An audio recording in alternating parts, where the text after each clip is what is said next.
Sit!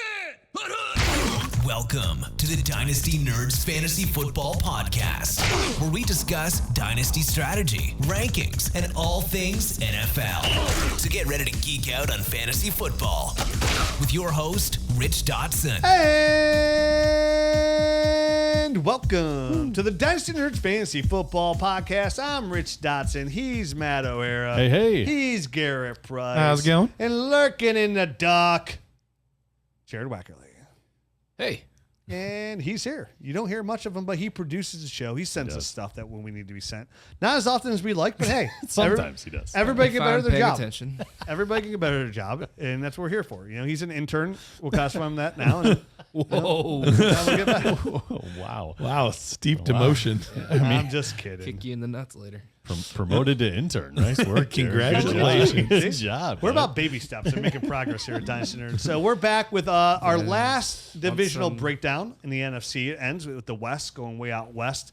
We're going to break down these teams. Before I do, I got to remind everybody about the great promo we're running here until kickoff of the first Thursday night game. We are offering the greatest discount that I can ever remember to join the Nerd Herd. We want to get everybody involved for this season. And by this season, because there is no off season for the next 365 days. When that kicks off at the field, all that does is kick off the regular fantasy football season. The real work begins, in January, February. And that's where we got covered as well with the Dynasty Nerds film room and the breakdowns and all the extra nerd score that you get for those rookies. In season, the app is going to help carry you away with the league analyzer, going to help you facilitate trades much more rapidly. Remember, you can input your own rankings, have the old app run off that, or your favorite analyst rankings if you would like. You could toggle through those as well, put in contender mode or dynasty mode, any way you want to look at it. And remember, we host ESPN, Flea Flicker, My FFPC, Sleeper, My Fantasy League, and more on there for your hosting leagues. We got a little more coming. And listen, all the new things we throw in there,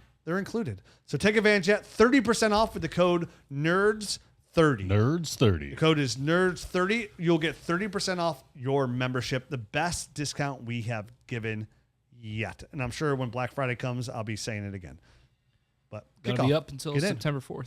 September 4th. That's the at day. Midnight. I There you couldn't go. specify. Like, Okay, this guy's going to be off of intern status in no time. Yeah, you guys Finally, want some, see, motivate. Guy's Before- a real go-getter. Yeah, he's over there dead silent. All of a sudden, I say you're an intern. He's like, oh, December 3rd. Mr. Data Pants over there. Data pants. All right. In my mind, those are just like hammer pants that look like the Matrix. That's what I think of. That is a visual you just data painted pants. right there. I like that. It's my last week up here. Listen, you can only bust balls of people you love. Exactly. That's how it works. All right, well, let's get into it. I love this team. The Arizona Cardinals at quarterback, Kyler Murray. At quarterback 2, Jacoby. At quarterback also. Jacoby Brisket. At quarterback also? Matt, Listen, I'm having a gruff go with these you're depth doing charts. great. Hey, I here's your love it. quarterback, Kyler. We also have Jacoby. Anybody else? Yeah, we also have Clayton Tune. Clayton Who the Tune hell is is that? Is that a musical instrument used down south? All right, Clayton Tune is the other guy there. At running back, they have James Conner, Trey Benson. They have DJ Dallas. Sorry, man, you got me, man. All right.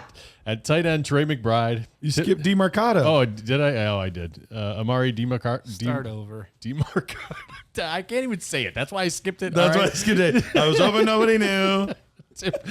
He had like a 43-yard touchdown catch. You can't skip him. All right. At tight end, Trey McBride. Well, you didn't find DJ Dallas. I said DJ Dallas. Oh, I know. That was who I skipped. I don't hear Garrett cry. I would have been upset. Yeah. I would have been like, excuse me? All right. So Trey McBride. Tip Raymond. I like their noodles. Elijah Higgins. At wide receiver, Marvin Harrison Jr., Michael Wilson. I swear I was not this bad at pronouncing names like You really never were. three weeks ago. Before we started this. Slowly just degrading. Greg Dortch, Simi Fihoko, Jeez. Xavier Weaver, and Zay Jones. I'm officially retiring after today as far as reading names. Nobody knows who depth these. chart. No, you're going to do it next year. Nobody knows who any of these players are. We could turn this into a game. Like, guess that player. Matt just read his name. That's all it was. Put it through a Matt translator. So And let's start at the it top is. here with Kyler Murray. It was great to see Kyler Murray playing all 17 games last year. That was a huge accomplishment in itself. He finished with his all-time passes. Again, if his attempted again, 541 passes. Oh, it was his third highest ever. 3,851 yards, had a 68.8% completion percentage. But for really, he kept a lot of things short. Like his average depth of targets was only 7.3 yards, which put him at really the bottom of the list. There's players like Cooper Rush and like Turd Ferg, Russ Wilson that he's behind out there. So, he still got done with his legs, 78 rushes, 572 yards. But when we talking about that, and his rushing was great because he had his best ever too. He averaged 7.3 yards per carry. Over 500 yards. The issue was him trying to push the ball downfield this year. It didn't go very well. A lot of inaccurate passes to Marvin Harrison Jr. And that's why Trey McBride had such a big year because he just decided to check it down a lot. I mean, what do you have, 140-something targets? It was Trey absurd. McBride? It was gross. Yeah. So, very gross. I mean, when you look at that, 147 targets. You nailed it. Even oh, did I really? How much was it? 147. Wow. You're so smart. Dude, for how much I forget in life, the things I remember sometimes. Random obscure statistics. It's like that. Oh my God. Now I can't remember his name. The Dolphins, things that I remember. Oh my gosh, I can't remember. Dolphins receiver that we love that never turned anything. Parker. Devontae Parker. 81-inch wingspan. Why do I even know that? Anyways. It's almost like you do your research. So, but even when you look at Kyler Murray, like his production overall, like he had 21 passing touchdowns. It sounds like even that doesn't sound good, but he only had a couple, 4 games with multiple touchdown passes. And the grossest part about that is for fantasy purposes, he had 4 of those in week 18. So from a fantasy football season standpoint, It's kind of disappointing. he only had 17 touchdowns, which just is not good enough. Now, the offensive line is still very questionable there. I know they took a guard in the first round there, but like they having Trey McBride there and what he did. Marvin Harrison Jr., even though he had up and down, he saw 162 targets, only caught 62 balls because Kyler had trouble pushing the ball. He had how many targets? 116. Oh, I thought you said 160. Yeah, I thought he said 162. I heard 162 as well. 116. That is what he said. I think maybe as well is what he... Two. Oh, yeah. Also. Okay. Okay, that makes more sense because I was like, there is no way he had that many targets. All right, that makes more sense. I think those two with McBride and Marvin Harrison can help him step up. I think they're going to run the ball a little bit more and establish to run more. So Kyler Murray is a guy who kind of, with his rushing ability, sneak in and be a quarterback one. He offers some upside. Are any of you guys worried about him pushing the ball downfield? Like when it comes to Dynasty, because he's still only 20 years old. Like, how are you guys feeling about Kyler Murray where he slides in? I'm not overly worried, to be honest. I don't think anybody is under the illusion that he's going to regain like top 6 form like he had early in his career. But I think he could live in that 6 to 12 range just fine. He does enough on the ground. And even if he just normalized a little bit on his touchdown rate, which when you have a player of Marvin Harrison Jr.'s caliber, that should happen. Like you should be able to hit a little bit more. And he still had 8 touchdowns. The weird part was, for as good as Trey McBride was, he was terrible in the touchdown department. He only had 2. Yeah. So it was pretty bad in that sense. So I think that will normalize this year. I actually have him right at quarterback 12 on the season, so that's where I have him projected. I think those numbers do improve a little bit. I have him at 24 touchdowns passing on the season, but I still have him doing some things on the ground, nearly 500 yards rushing. So I think that does normalize, and I think he falls into that range. I kind of have a big range of quarterbacks there from like quarterback 8 through quarterback 14 are all very similar type guys. I think he falls neatly into that group of players. Like him and J.J. McCarthy are very similar. I have McCarthy a little bit lower. Probably just a hair. Just a hair. Splint. Harder to project.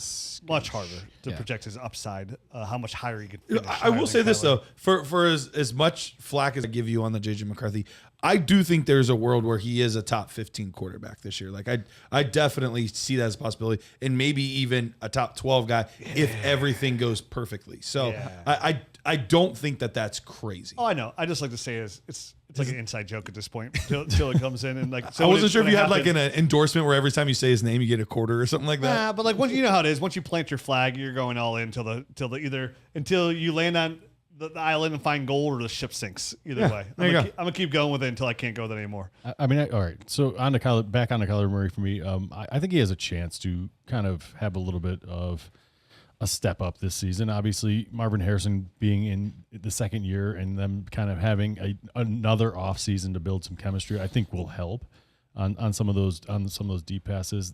There isn't a lot else there that's a difference maker beyond that though. So they're going to have to really heavily target McBride and Marvin Harrison Jr. because I think Michael Wilson at this point we know is just a guy. Yeah.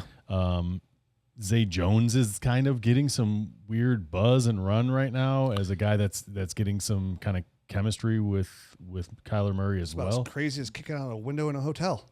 Right.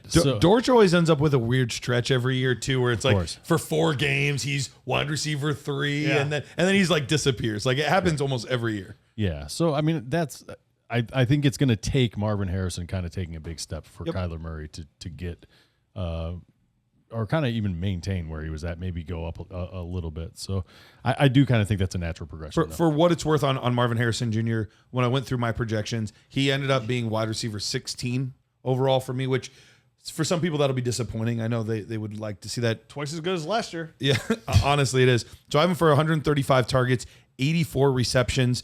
So I have him improving that kind of chemistry there, catching more passes. That would put him at 1,131 yards and 9 touchdowns. Yeah, I think Kyler Murray's tenureship with the Cardinals is dependent of him getting on the same page as Marvin Harrison Jr. Because 2 things. One, they have a pretty high draft pick invested in Marvin Harrison Jr. People consider him a pretty elite talent. But if he can't get on the same page, then the Cardinals aren't going anywhere. And they'll just have to, by that point, Kyler's going to be inching closer to 30 years old. The Cardinals might just look to reset this pitcher and try and see if they can move forward with a new quarterback, draft a guy, because they'll find themselves in a position where like they have a teens pick in the draft and they just move up and draft a quarterback potentially. I'll have to look at the specifics, but Kyler Murray, they kind of already screwed that pooch, man. Yeah, that deal was tough to get out of, if I remember. It's one of those ones that it's the third year of this year. He's getting a bunch of guarantees next year, and the same thing happens again the year after that. So they got to do things like a year early. They have to do so. I mean, it's pretty ugly. So I don't have the contract details in front of me, but that's from memory. And the earliest I have down, the earliest they can get out is 2026. Okay, and to be honest with you, I wasn't actually talking about this year. When I say I was talking about by like 2020, by next year. Like if they can't get on the same page, like Kyler Murray might be not long for the Arizona Cardinals, which could affect his status. So when you talk about listen, we all know about Marv. We talked about him a ton. We're hoping he could make that big leap, because he did not have a bad year last year. Yes, he finishes wide receiver 34 on a points per game basis. He's wide receiver 43. But when you look at him overall, like he does have, he was considered a generational talent by, a very loose margin, throwing that word generational out there. Mm-hmm. It's why he went, as high as he did in the draft. So like, he did have a very good year last year when he had over like 800 yards receiving, somewhere around there. Over 800 yards and 8 touchdowns. Yeah. It's just a good year. Yes. Just not for the pedestal that we put him on. So the question comes down here is like, the running back room. How does that look? So you have James Conner, who had another really good year last year. Mm-hmm. But he's coming off, he's 30 years old and coming off a career high in carries with 283. We have heard. And the first time ever that he played all the games. Correct. And Jonathan Gannon has said multiple times this year, we look at Trey Benson and James Conner this year as 1A and 1B. And they've been practicing like that. And in the preseason, Trey Benson looked good. Last year, Trey Benson, he only had 63 carries, but he still averaged 4.6 yards per carry. That's really good. Mm-hmm. So there is a chance that we see James Conner get pulled back a little bit here, more to a 50-50 split with Trey Benson. And I could see the Cardinals trying to elevate Trey Benson as the season goes along to make him their true number one running back. So he's another guy that you can go out there and get right now, Trey Benson. There's a lot of upside there with his future. A running back that we loved a ton coming out. It was him and Jonathan Brooks as our 1A and 1B. He ended up being the number one running back in the class for me. And obviously overall ended up being a fairly disappointing class. And, outside of basically Bucky kind of saved the class. But outside of that, pretty disappointing group overall. Was he young coming in too? Trey Benson, was he like 20, like super young, 21 in the league? Benson is 23 right now. I was going to say. So he was the older one. That's like the third running back I said in that class isn't a young guy and is not. So never mind. Not that young. Hey, but I'll get it right one of these years. I do. I still like Trey Benson quite a bit. I'm still on board. I think something that helped too was they could have very easily drafted a running back in this class. This was a great class. If they didn't believe in him, they could have done what the Rams did and taken another guy. And there were plenty of opportunities. They didn't. They stuck with their guns. DeMarcado, I do think, is still going to be annoying. It was annoying seeing like right after Trey Benson had been in there, and he actually had a 20-yard catch in the preseason game. I was like, oh yeah, things are looking good. Then this huge breakaway one, and I was like, oh yeah, Trey Benson. Frick, it was DeMarcado. Dang it. But I'm with you, Rich. I do think better days are ahead. And if James Conner does what has typically happened in his career, where he has a mid-season kind of banged up for a week or two, that could be one of those catalysts where he takes over and then it becomes a split, but on the opposite side of things where Trey Benson's leading the way and Connor's more a compliment to him. Yeah, and I think that's the natural progression of this position as well. Like, I mean, dude's 30 years old. He's been nicked up. He's a tough runner, James Conner. But that tends to lead to things like little boo-boos here and there where you're going to miss a little bit of time. So I do think it's a matter of time before Trey Benson just gets his chance and kind of eventually just takes this thing over. I mean, where are we at? James Conner they can get out after this year. His last year of the deal is 2026. So I would think if he shows well this year, this might be it, for a guy like Conner. He'll be Conner will be 31. Right. Great. What a great run. Great career. Great career, fantasy career. What a great investment that was. Because even when he came to the league, he was behind Pittsburgh. Le'Veon at that time. Yeah, absolutely. And that was the holdout year, and that's when James Conner ended up having his big season. Holdouts don't work. All right, so let's move on to our next team, the Los Angeles Rams. And at quarterback, they have Matthew Stafford, Jimmy Garoppolo. They also have Stetson Bennett the fourth. Fourth. At running back, Kyren Williams, Blake Corum, Jarquez Hunter, and Ronnie Rivers. At tight end, they have Tyler Higbee, Colby Parkinson, Terrance Ferguson. At the wide receiver position, they have Davante Adams, Puka Nacua, Tutu Atwell, Jordan Whittington, and Xavier Smith. And what's the guy's? Britton Covey. Yeah, sure. Britton Covey and Mumfield. Mum's the word. Yep. Yeah, this is a very interesting situation developing. Matt Stafford is an older quarterback.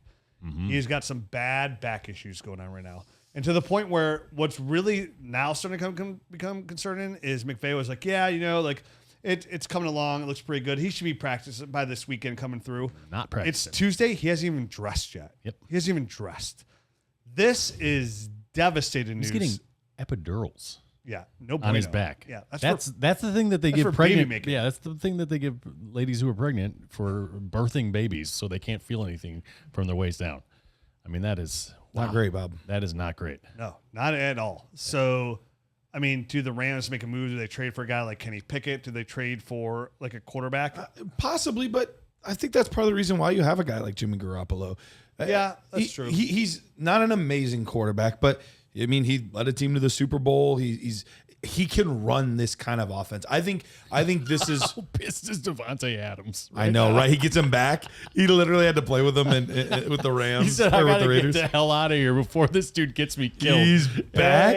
He was literally mad about Jimmy Garoppolo. Yes. I remember during wide receiver they showed it, and he's back. But this is a much better offense, and this is an offense that sets their guys up. I remember Justin Jefferson when Kevin O'Connell came over. He's like, "Oh, now I see why Cooper Kupp was freaking open all the time. Like this offense is great." Mm-hmm. So I think this is a scheme and situation that I'm not as panicked about guys like Puka Nacua and Davante Adams as other people would be. So if there's a slight dip in the price on those guys because of the nerves, I'd be open to buying the dip because I still think he can be 90% of what Matthew Stafford is.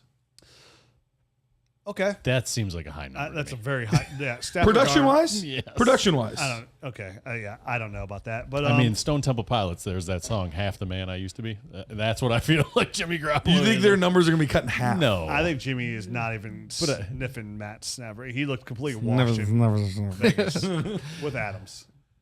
No, I am concerned. Color me concerned. How about that, Matthew Stafford? If he doesn't start Color me in practicing, too. Probability from each of you, Matt Stafford plays week 1.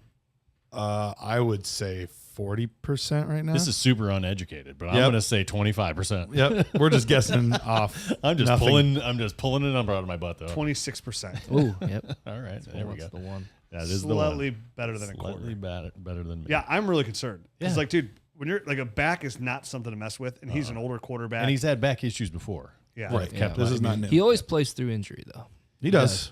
yeah, but He so- does, I mean, but a he's back's not. something that's not like you just Maybe he's just Dude. resting. Could be. like. It's Maybe- practice, not a game. Exactly. Not a game. This could be like Talking practice. I could literally see that like Adam Schefter, like breaking news, like complete shocker. Stafford out for the year. Yeah. Stafford Retires. Stafford. They put He place retired. Stafford Yeah, on Andrew pup. Luck's They it. want him to heal his back fully because they feel they compete later. Like, which is Yeah. going to hurt Puka. It's going to hurt Davante Adams. Definitely, I will say this: if this was a scenario where all of a sudden Kirk Cousins is in town, I'm all the way back in. Like that would be Yes, that would be a good great. fit. Yeah. But Kirk Cousins looked washed last year too.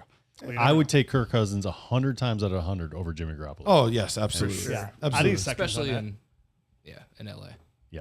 Okay. So obviously Kyren Williams just signs his extension, guaranteed 2 years there in the Rams. They might need to use him a lot. Yeah. It's a 3-year, $33 million, $23 million guaranteed. Yeah, so 2 years pretty much guaranteed. He's going to get a lot of run. Agreed. Yeah, he's going to be a running back one. Great Yeah. value. I moved up my dynasty ranks because now he has that security. I was worried, like how much McVay gushed about Jarquez Hunter spending a fourth, what they invested in Blake Corum. Like it looks like they're trying to like secure that running back room, but now like Kyron's locked in. Yeah, and he's been really good for fantasy football over the past couple of years. I feel good about him as like a top 10-ish, top 12-ish type dynasty running back now. But that's not crazy money either. Like he didn't have an absurd contract, so we'll see if something were to happen and he gets nicked up and banged up. It's not one of those deals that's like untouchable. It's 2 year. It's a 2 year deal. It's a 2-year deal. And listen, he's smaller. He's been banged up every year so far. So Mm-hmm. Jarquez Hunter is opportunity. They love him a lot. Good pass catcher running back. Could definitely be involved in this offense this year. Definitely they're going to run the crap out of Kyren Williams because Matt Stafford is delivering babies. Anything on the tight ends? Higbee in the last year of his deal. Kobe Parkinson. I really like Terrance Ferguson's tape. Yeah, I think Ferguson is the guy that's going to. I think so. He's been banged up, unfortunately, in training camp, so he didn't even play, didn't even dress in the preseason game. Right now, listed as the 4th tight end. Sometimes that's just a coach speak type of thing. He was the 4th tight end drafted in the draft in the second round. Yeah, but he's also the 4th on the depth chart. I know. I'm just. I heard Davis Allen's having a good camp. Who is? Davis Allen. Yeah, so we'll see. Davis Allen. I ran a 4.9 Davis just Allen. saying, it's The hard part is all of those guys in Terrence- front of Terrence him. Herron thinks. None of them are great, but all of them are like suitable. We saw Parkinson be okay last year. We've seen Higbee have his stretches, so we'll see. I'm not expecting much out of Ferguson this year, Is there a spot in this offense? They don't ever seem to really use the tight end. except for that 4-week stretch that Tyler Higbee was a god. Right. So I mean, That was about it. I like the upside of a guy like Terrance Ferguson. I can't buy in all the way until I see it with a guy like that. I think in this I think offense. I'm closer to where you're at. Yeah, that's what. Yeah, that's what I like him. I feel like even going back to Higbee, McVay has been looking for a tight end for this offense for literally forever, and we've seen these small windows where they pop up and they're being utilized. I think he was, in my perspective, and I could be wrong. I think he was looking for a second pass catching option. When Puka Nacua came along, that had was the second pass catching Yeah. option. And they got 2 guys now in Puka and Davante Adams. This offense is always just targeted 2 guys. Yeah, but Davante Adams is not long term here whatsoever. So I think the future is We'll see. I actually like Terrance Ferguson. I would probably take him ahead of Elijah Arroyo. I like him too. Right off the bat. I think he I was moves well. pretty high I on liked him his too. tape. I think he fits this offense perfectly. I think if you're looking for like 26, 27, maybe we'll see. I'm not in on him this What year. tight at end all. aren't you looking at? I'm not like even Colston Loveland. I'm looking at like 26, 27. Like I think the only tight end that even interests me whatsoever Yeah, this Garrett. year is Mason I'm an Taylor. idiot. We're playing Tyler Dynasty, Warren. dude. What am I talking about? This season Yeah. doesn't matter. Oh wait, I can't get year one out tight ends, which always take 2 to 3 years to get out there. He's on. Not lately. Not All lately. right, let me move on. Let me tell you about some good stuff then, since Garrett's trying to poo-poo on my party. MyFFPC.com. What is it? It's a hosting platform. What do? They host Dynasty Leagues. Why do they do it? Because they're their number one safest place you could play a Dynasty League. Are you living somewhere where you have not enough people around that are cool, hip, and legit that want to play in Dynasty? Well, listen, you got to go out there and find leagues because you want to expand your... Maybe you just have one league going, but you don't want to start a league with the same people. You need more leagues. MyFFPC.com is going to deliver and find you a league that's going to fit your needs because they are safe, they are secure, they've never had a league fold in the history of their existence, and maybe it's not even like you don't have enough people around you that want to play. Maybe you just got some chumps that don't want to divvy up for some big time. Maybe you're like, hey, man. Up the ante. I've been listening to Nerds for the last 10 years. I study the film room. I use all these tools. I have excelled. I've been winning my league year in, year out. But the problem is it's a $70, $50 league. Like, I'm ready to jump up to a $200 league, a $300 league, a $1,000 league. A $2,500 league. That's your jam, right? You could do it. You won the local bingo game, and now you're ready to reinvest in yourself. I do like bingo. Who doesn't like bingo? Great. Yeah. So that's what it offers you. It just offers you a safe play platform to find really good opportunities to play in really safe leagues and kind of expand your horizons. Hey, I want to play in Superflex, but I'm playing with all my grandpas and they're still playing standard. Like this isn't enough for me, right? Like Tight that's end. what you get. Touchdown only leagues. That's what you get for hanging out at bingo halls. Wow, what a great tie-in. So check them out, myffpc.com. They have something for you, but you're really running out of time. We're talking a week here now. I think, before you get in. Last call, myffpc.com. Use that promo code NERDS because if you do, they're going to give you some cash for that last call drink, and that's $25. And $25 is $25. So get in there, promo code NERDS. Let them know we sent you. They're going to give you $25. We're going to give you a high five next time we see you. myffpc.com. We just show up at their house. You don't know when I'll ring that doorbell. All right. Breaking news. Fast Draft now available in New York. So if you're in the great state of New York and you're like, man, I've been wanting to play on Fast Draft, but I haven't been able to, this is your opportunity. This is your moment. This is your chance to do it. Or if you're in a state near-ish to New York that isn't available, just drive to New York and do it.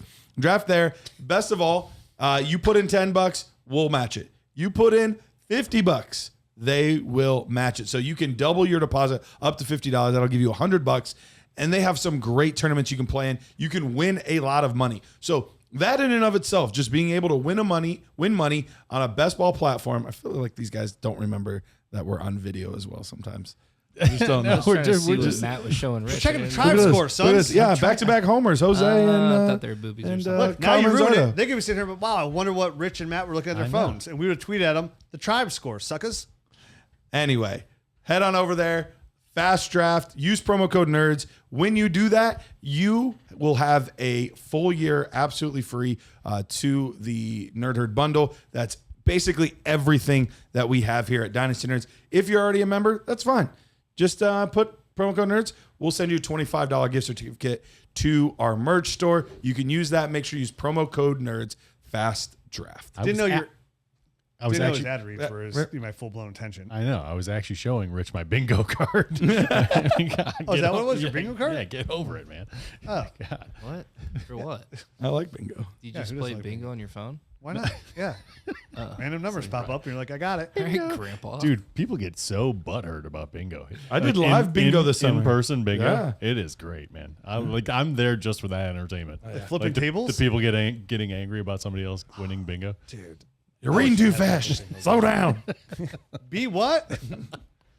All All right. right, let's move on. B9 like a tumor.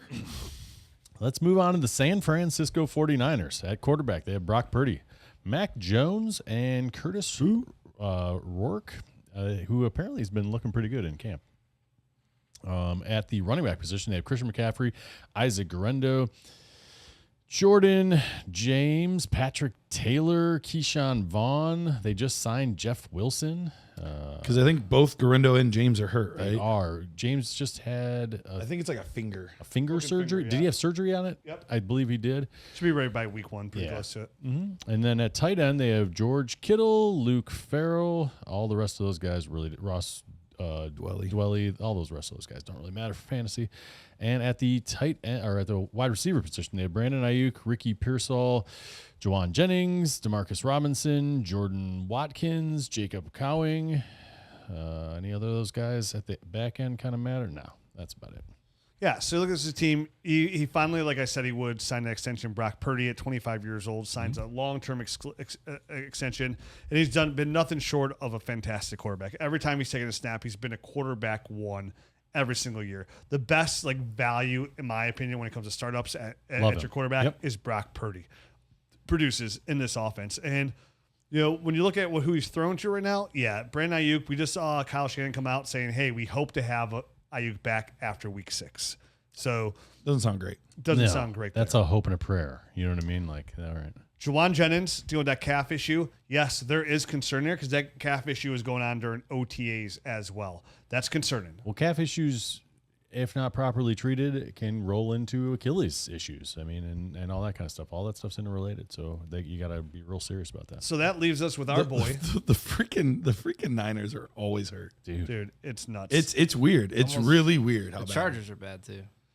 And Jennings has produced very well. When he was in there, he averaged. He played in the last 2 seasons. He's played at least 70% of the snaps. He's averaged a little bit over 5 catches for 66 yards, averaging right in about a half touchdown. Good for he's averaging about 12.5 fantasy points per game. He was wide receiver 24 last year. Yeah, I mean, he was a very good player. Yep, as a solid wide receiver too. So, and listen, when Aiyuk's out, I mean, this is somebody who comes in and he produces. His targets go up per game. Even when Aiyuk came back a little bit, he still looked pretty good. Absolutely. But right now, he's not out. This really puts our first-round pick last year, Ricky Pearsall, into a fantastic position for success. And he's somebody, once he came back from that gunshot injury, he saw action right away. And even when Aiyuk was out and we had Jennings and Debo there, he still saw a decent amount of snaps out there. And I think from a certain amount, he was seeing, he had a couple good games out here. He had that line versus the Bucs where he had 8 catches, 141 yards. That was against the Lions. He had 73 yards against the touchdowns. But the big thing here is when we look at Ricky Pearsall, right now he is the last man standing in a Kyle Shanahan offense. And we know the number one receiver in a Kyle Shanahan offense can't produce at a high level. Now, you still have George Kittle there. I'll say that's what that screams to me is George Kittle is going to feast. Well, I put a tweet out there, and I made sure I emphasized it twice. I was like, man, Ricky Pearsall has a chance to be a wide receiver 1 because he's going to see all the targets as a wide receiver. He's going to be the number 1 wide receiver. And I said wide receiver. I capitalized. Someone's like, "Did you forget about Kittle and McCaffrey?" I was like, no, bro. That's why I emphasized wide receiver. Yes, George Kittle is probably going to be the number 1 look there. George Kittle is going to catch a ridiculous amount of footballs. Who was tight end 1 overall last year? A lot of you just whispered under your breath, Brock Bowers. Nope. You're correct. But on a points per game basis, it was George Kittle. Who's going to see even more targets this year? Who's going to probably finish as tight end 1 overall this year? George Kittle. He's in a fantastic spot. Nothing to say about him. He just signed an extension. So the big question comes down to, is the guy who offers the highest upside in all of fantasy football. That is Christian McCaffrey. When it comes to fantasy football production, there is not a greater asset out there when he's fully healthy and all the stars are lined up for him to have another one of those years where he's averaging 30 points per game in full PPR. One of the only players I've ever seen do it. Was that in 2022? I think he did that where he's averaging 30 points per game, somewhere around there. It might have been even 23. So, he only missed 1 game in 23 with that calf strain. And when you look at him dude, McCaffrey's injury prone. You're right. And it's mostly been that right leg. And I've talked about, Nico dealing with that. It's all the same. T. Higgins, the same leg. 23 averaged 24. 24? Yeah, so it must have been 22. Okay. Maybe even that I was off. Maybe in 30 points I'm high. But you are because it was 21. It was 21 years. So 24? Okay. 24 and 23. In 23. So not 30 points per game. But that's what it felt like. He is the most dynamic fantasy running back you could possibly find out there. And what's crazy is when you look at all his injuries, none of his injuries have been devastated. The worst one yet was that Achilles tendonitis. He missed 8 games. A lot of that, look at calf strains, ankle sprains, hamstring sprain, glute strain, shoulder sprain, high ankle sprain, PCL sprain. Where he missed 5. It's all these little things that kind of pop up for him where he's missing multiple games. Mm. If Christian McCaffrey can stay healthy this year, he is in a line to go back to that 25 points per game like average. Look, I'm going higher now. And he was close enough. You can round up to 25. And be the running back one overall again. That, like, just how you're talking about, like, Jamar Chase, like, dude, the second closest guy was 100 points away. McCaffrey kind of offer that kind of year. The year that he had 24.5 points a game, the next closest guy was Brees Hall at like 17 points per game. So it was not close. He was crushing people. Yep. I have him right now projected 4th on the season as far as total points go, but he's in the exact same tier as the 2 and 3 guys. So it goes, Bijan's kind of in a little bit of a tier of his own, averaging projected about a point more than everybody else. But then the next 3 guys, Devon Chan, Jahmyr Gibbs, Christian McCaffrey, all in those like 17-point range. And you always do projections on the conservative side of things. So it would not shock me based on this if we saw him get close to that 20-point per game again, which makes him a high-end fantasy asset. Yeah, no, obviously for him, it's just staying healthy. That's the only thing that's kind of slowing him down or keeping his value depressed at all. I mean, obviously he's 29 years old, so it's, this is kind of one of those weird players, right? That could be a high-end, guy that can win championships, but people are generally nervous about him because you have to take risks in fantasy. You absolutely do. So he's the ultimate risk it for the biscuit type of guy. And what we're talking about here is like with these. The fact that there's not a lot of reliable targets out there. Brock Purdy might default back to Christian McCaffrey as a reliable target. He's played 31 games so far for San Francisco.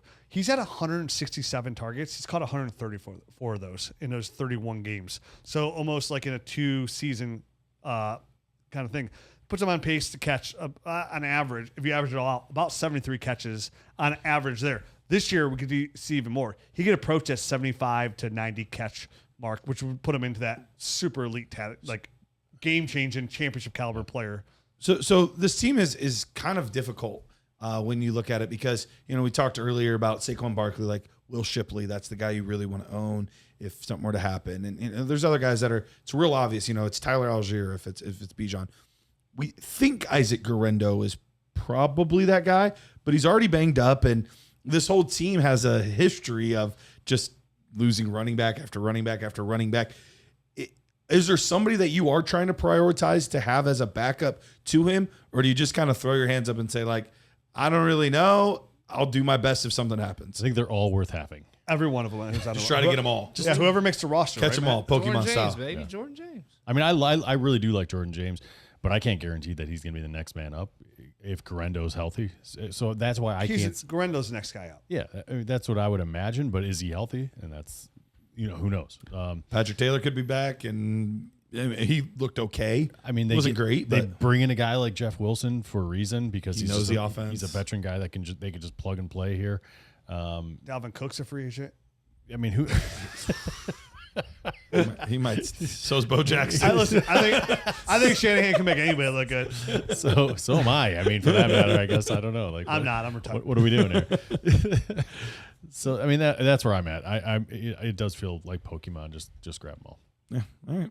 Great. Easy enough. Yep. Hey guys, we are super excited to announce that we have a show that we've been doing for a few months now called Roster Rescue. It's every Monday at noon, and sometimes we even do extra shows if we have a lot of roster rescues to do. But basically what it is, it's an opportunity for us to take a look at your guys' teams, your specific team, and say, hey, I think you should go into rebuild. Hey, I think you are a contending team. Hey, trade for this guy. Hey, maybe look to make this move.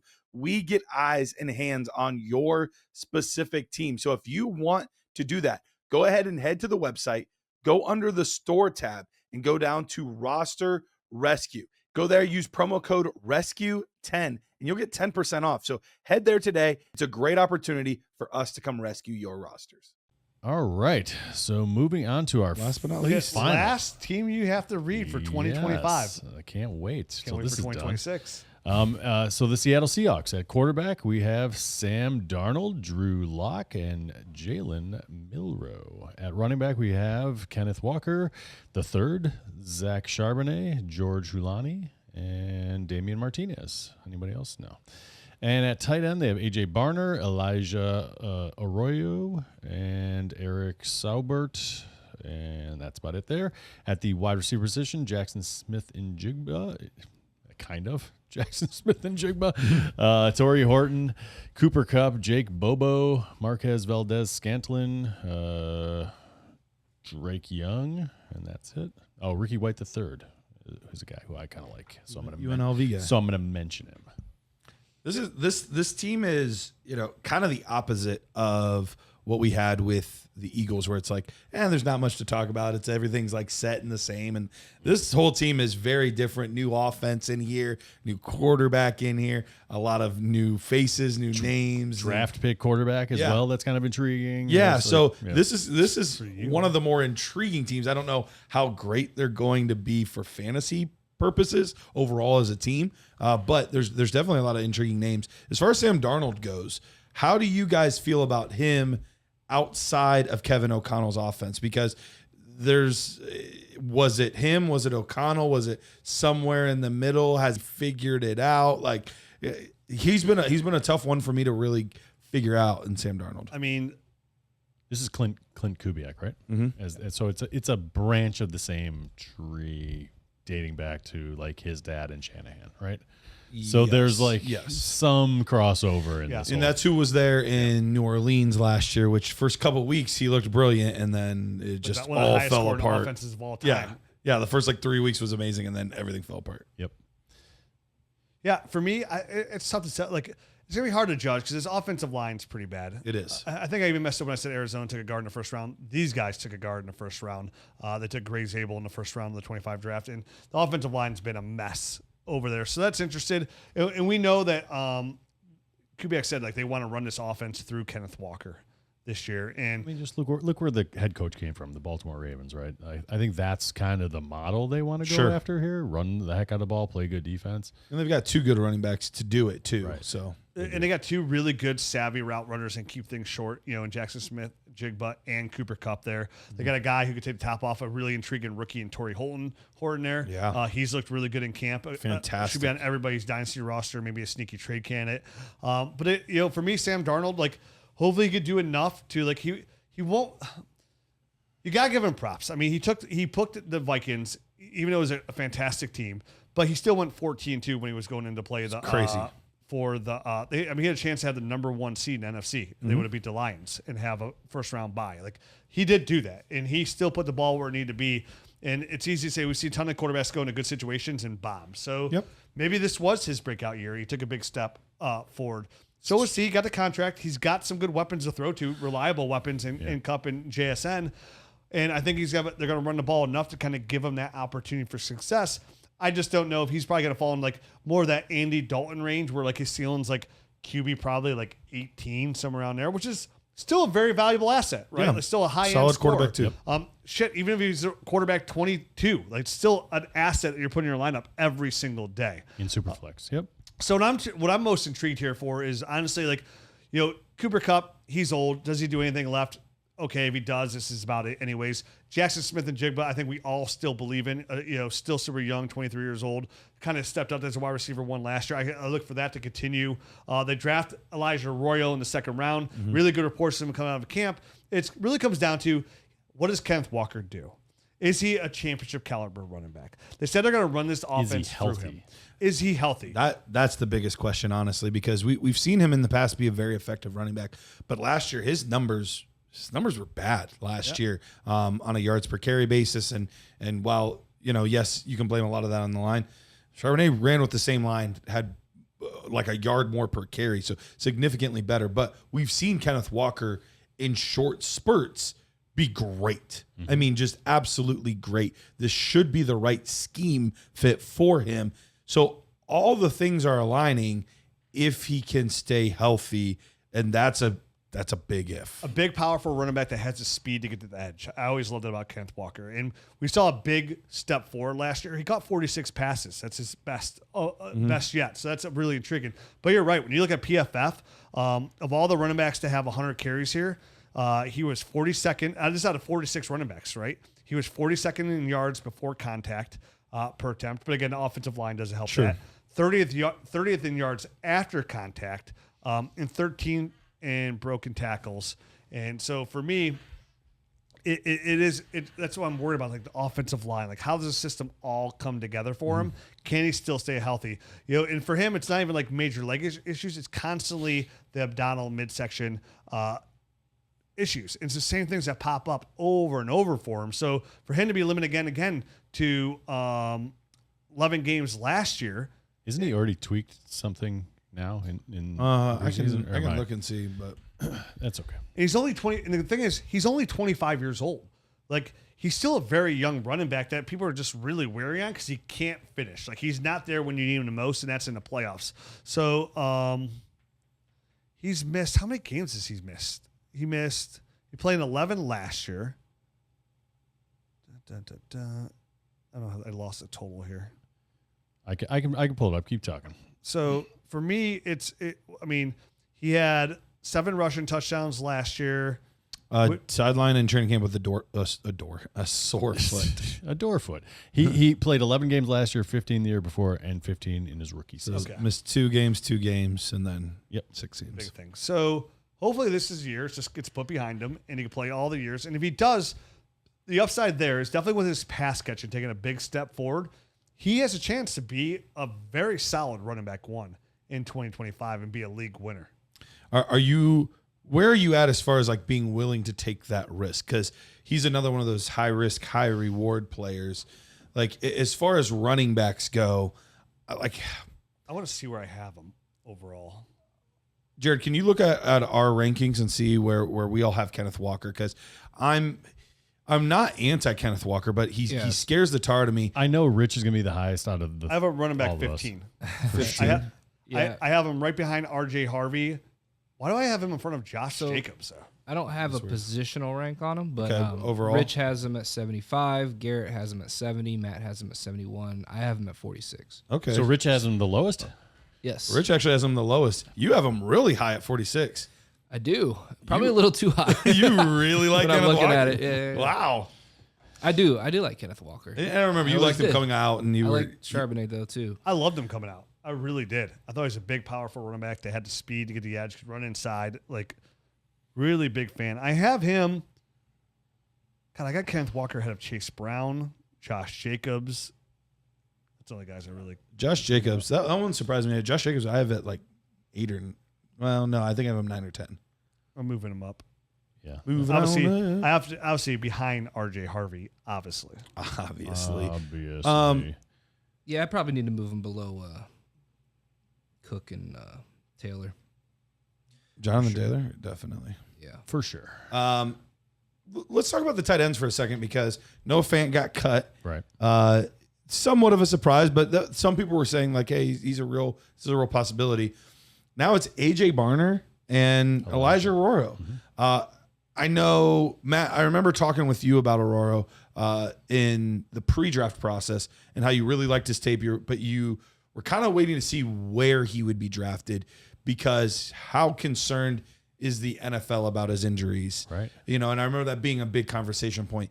Seeing that he ended up getting the 2nd round draft capital, and then now is on a team where you could argue of all of the running backs not named Warren, he's got the easiest and clearest path at tight end. What did I say, running backs? Yeah. Nice. Leonard Fournette.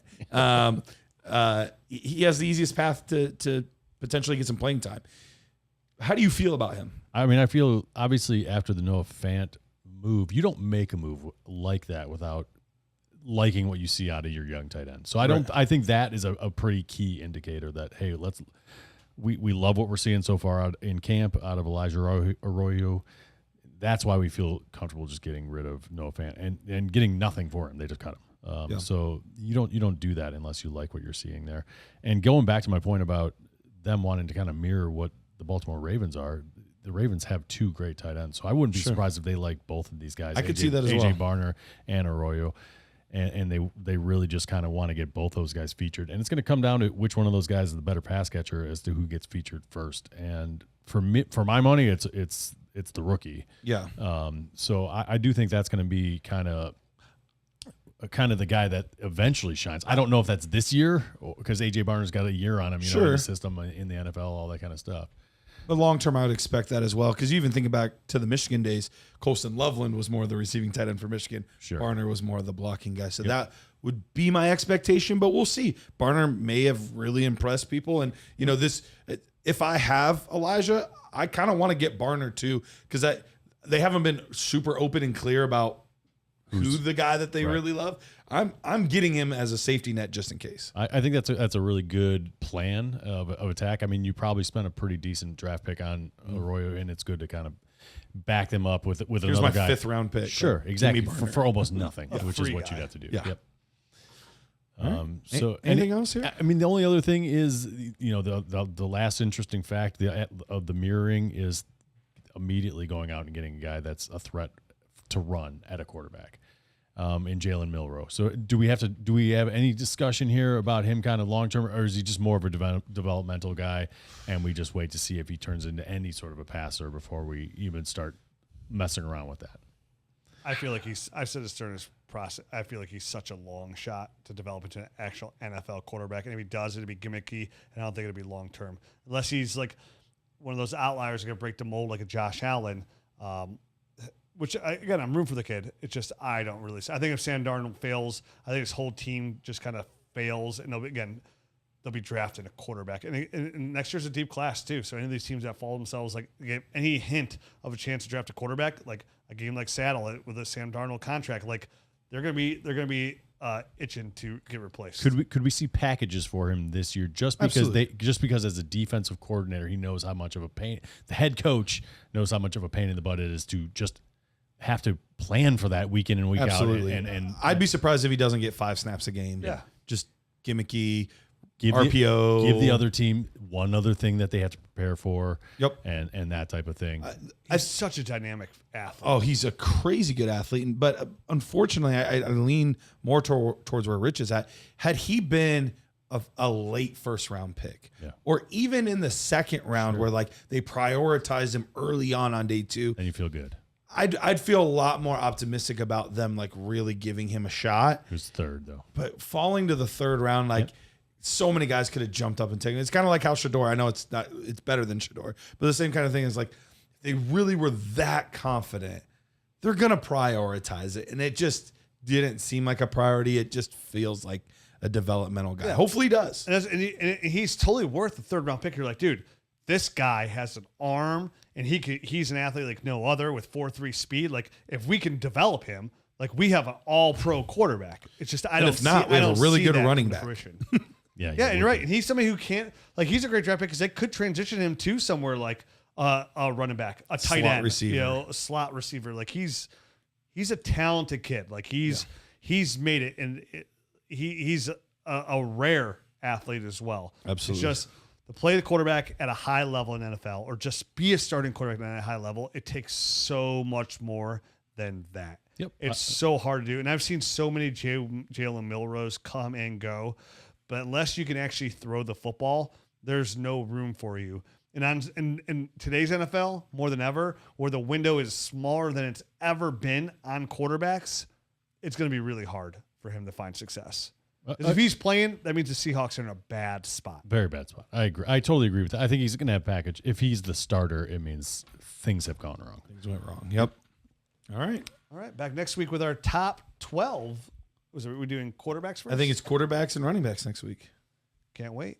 Awesome. I'm going to do the different side of that, right? So we can have a miscommunication. That's for the season, right? Yeah. Yep. Our predictions for we're going to give him. We don't know who he's going to be. We're each going to give our top 12 positional players at quarterback. Then we'll do running backs. And then we'll kind of talk it out where we have and see who we're the same and we're not. So, and we'll have them in order how we think they finish. Sounds great. Adios.